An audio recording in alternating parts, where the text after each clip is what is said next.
As the Stratemeyer Syndicate grew in New York City, Mildred Augustine was growing up far away, in a small town in Iowa. Mildred was born on July 10, 1905. She spent hours playing adventurous games and making up stories with her paper dolls.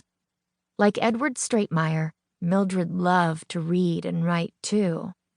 When she was 13, she entered her story, The Courtesy, in a contest run by the popular children's magazine St. Nicholas.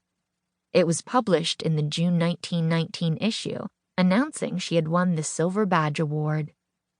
Mildred left her small town for college at the State University of Iowa in 1922. She took classes in the new journalism program that trained students to become writers. She got plenty of practice working for the college newspaper. She also played sports, including soccer, basketball, and swimming. And she was really good at playing the xylophone. After graduation in June 1925, she went to work for the Clinton Herald newspaper. Mildred still wanted to write stories for children. In 1926, she answered a magazine advertisement from the Stratemeyer Syndicate that said it was looking for authors. Mildred met with Edward Stratemeyer in New York City. Soon after, he hired her. While writing books for Stratemeyer, Mildred went back to school to get another college degree in journalism. She also married Asa Wirt and moved to Cleveland, Ohio. Through it all, she kept in touch with Edward. In 1929, when Edward needed a ghostwriter for his new girl detective series, he thought of 24-year-old Mildred Augustine Wirt. He asked if she would be interested in writing the first 3 books in the Nancy Drew Mystery Stories series for $125 each. She said yes. So he sent her his 3.5-page outline for the first book, The Secret of the Old Clock. Mildred wrote a story full of action and suspense, just like Edward wanted. She then wrote the next 2 books in the series, The Hidden Staircase and The Bungalow Mystery. Following Edward's ideas, Mildred helped create a unique girl with an unbelievable talent for solving mysteries.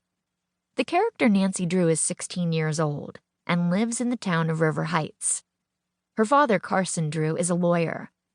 Her mother died when she was little, and so Nancy is in charge of running the household.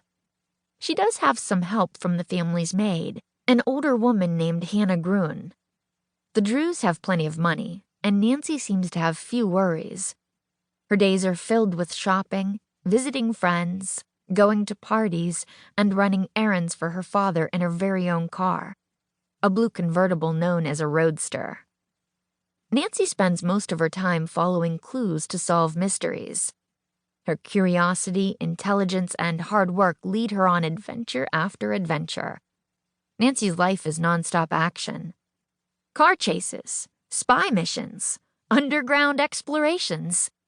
Nancy stands up to criminals and always saves the day. She's so good that the police and her father often come to her for advice. History of Mystery. As more people moved into cities in the 19th century and crime rates went up, police departments needed to hire more crime-solving detectives. Authors began to introduce detectives as characters in their stories, too. The first detective story was written by the American author Edgar Allan Poe in 1841. In The Murders in the Rue Morgue, his detective, C. Auguste Dupin, investigates a murder, gathers clues, and uncovers who, or what, is to blame for a crime. Later in the century, Sir Arthur Conan Doyle created one of the most famous detectives, Sherlock Holmes.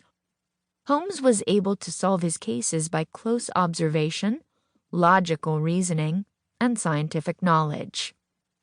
Detective stories and novels became even more popular in the early part of the 1900s. In the 1920s, British author Agatha Christie started writing detective mysteries.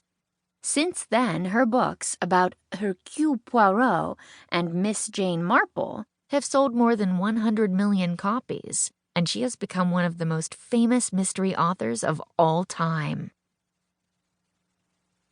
The first 3 Nancy Drew mystery stories were released in April 1930 and used the pen name Carolyn Keene as the author. Before long, readers couldn't get enough of this friendly, clever, and fearless girl detective.